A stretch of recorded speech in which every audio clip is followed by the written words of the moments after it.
Assalamualaikum warahmatullahi wabarakatuh. Yang kami hormati Bapak Raiski Renaldi Pramasa, SEME, selaku dosen pengampu mata kuliah Green Economy and Trade, dan kepada teman-teman sekalian yang saya sayangi.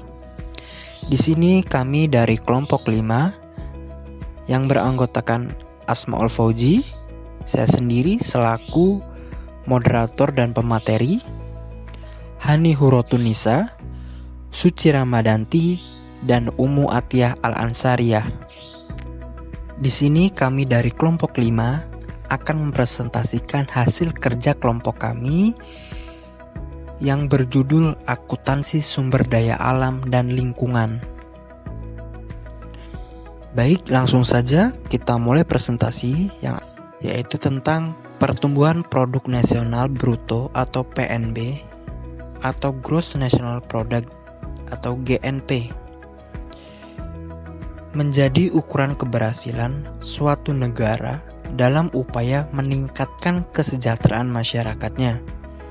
Oleh karena itu, kebijakan ekonomi melalui kebijakan fiskal dan atau moneter dilaksanakan untuk memacu pertumbuhan PNB.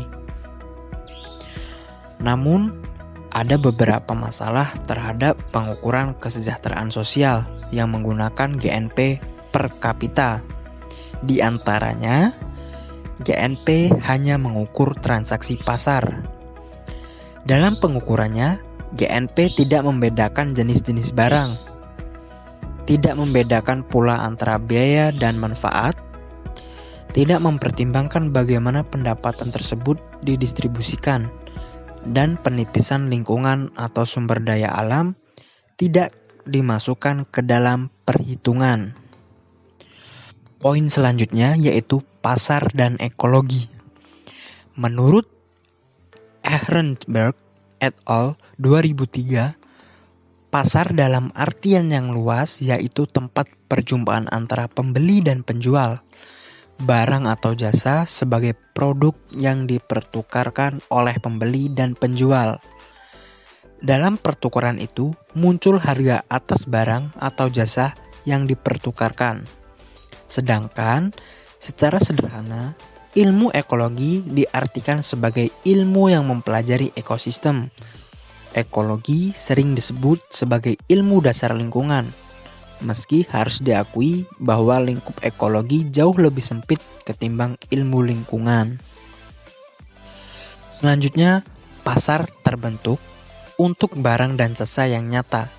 Untuk hampir semua sumber dan untuk faktor produksi, pasar yang berfungsi dengan baik akan melaksanakan kegiatan ekonomi seperti kepala rumah tangga berbuat untuk rumah tangganya atau manajer berbuat untuk usahanya. Pengelolaan kesejahteraan dan sumber daya dengan seksama, menghindari limbah melalui perencanaan yang seksama, hemat, serta penggunaan sumber yang efisien akan tetapi penting untuk dicatat bahwa tidak seperti seperti pada rumah tangga atau kegiatan usaha di mana hubungan keluarga dan pekerja adalah langsung, interaktif, dan dengan berbagai sandingan.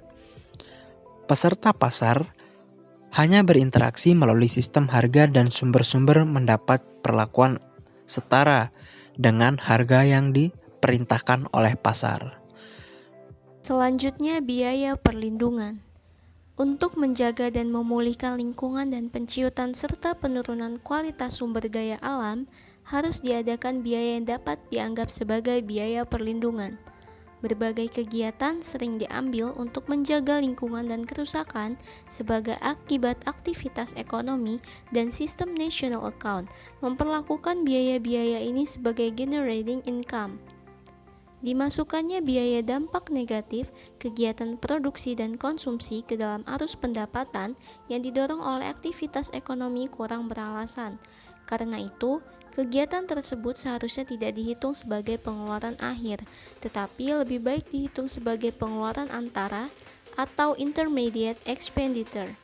Secara konsepsional, pendekatan yang harus diambil adalah menjadikan sumber daya alam dan lingkungan seperti air, udara, tanah, hutan, dan lain-lain sebagai konsumsi pada pengukuran pendapatan nasional dengan atau tanpa biaya proteksi, yaitu biaya yang dikeluarkan untuk menjaga, meningkatkan, dan memulihkan kualitas sumber daya alam dan lingkungan. Baik, selanjutnya yaitu menghitung pencemaran dalam kerangka sistem akuntansi nasional. Akuntansi nasional dapat dimanfaatkan untuk menyusun kebijakan lingkungan, khususnya pencemaran.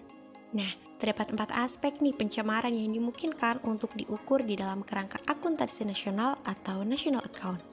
Yaitu yang pertama, keluaran pelaku pencemaran, yang kedua, kerusakan pencemaran, yang ketiga, biaya pengendalian pencemaran, dan yang keempat, manfaatnya atau benefit. Akuntansi nasional layak untuk digunakan menghitung keluaran pelaku pencemaran, tetapi biaya informasinya terlalu umum untuk memanfaatkan untuk penyusunan kebijakan lingkungan. Walaupun secara konsepsional dan operasional, estimasi biaya-biaya kerusakan lingkungan dianggap sulit, adalah mungkin mengidentifikasi berbagai komponen utama biaya yang sudah masuk ke dalam akuntansi nasional, tetapi belum ditampilkan secara terpisah. Biaya pengendalian pencemaran adalah bagian dari biaya perlindungan yang di berbagai negara telah dihitung dan dimasukkan ke dalam model ekonomi makro dan menampilkan dampak biaya pengendalian pencemaran pada harga, keluaran, dan ketenaga kerjaan. Dalam hal ini, akuntansi nasional merupakan alat berharga untuk penyusunan kebijakan lingkungan. Menghitung atau market valuation manfaat pengendalian pencemaran merupakan hal yang masih sangat sulit dan umumnya tidak layak dimasukkan data tersebut ke dalam akuntansi nasional secara reguler.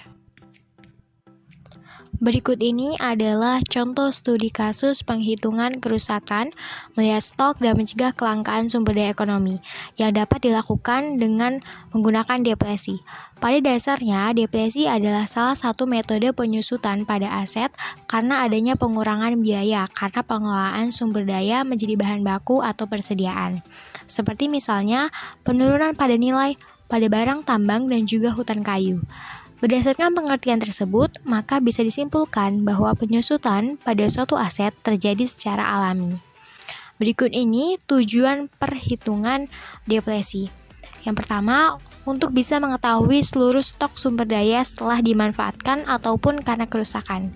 Kedua, memaksimalkan pemanfaatan suatu sumber daya. Yang ketiga, mencegah dan juga mengurangi kelangkaan sumber daya. Menghitung berbagai macam depresi sumber daya alam, seperti halnya tambang emas, minyak, batu bara, dan lain-lain, memiliki manfaat yang penting. Di antaranya adalah untuk bisa mendapatkan sisa sumber daya alam yang ada dan juga memaksimalkan penggunaannya. Penghitungan seperti ini juga dilakukan agar mencegah kelangkaan sumber daya. Berikut ini contoh dari penghitungan depresi. PTA membeli sebidang tanah pada awal tahun 2000 untuk lokasi tambang minyak di mana harga beli 100 juta rupiah.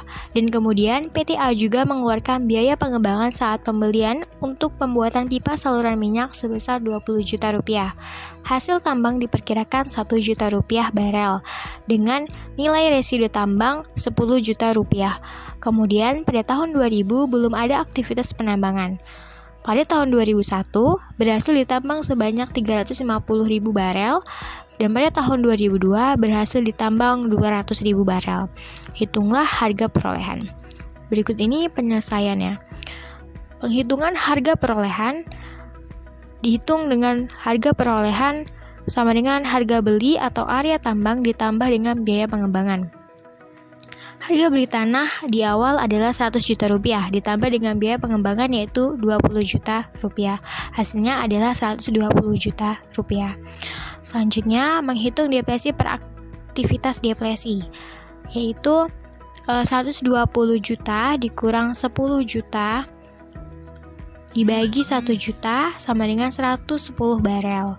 Maka harga perolehannya adalah 110 per barel. Demikian presentasi dari kelompok 5. Kurang dan lebihnya kami mohon maaf. Semoga bermanfaat. kami ucapkan terima kasih banyak. Wassalamualaikum warahmatullahi wabarakatuh.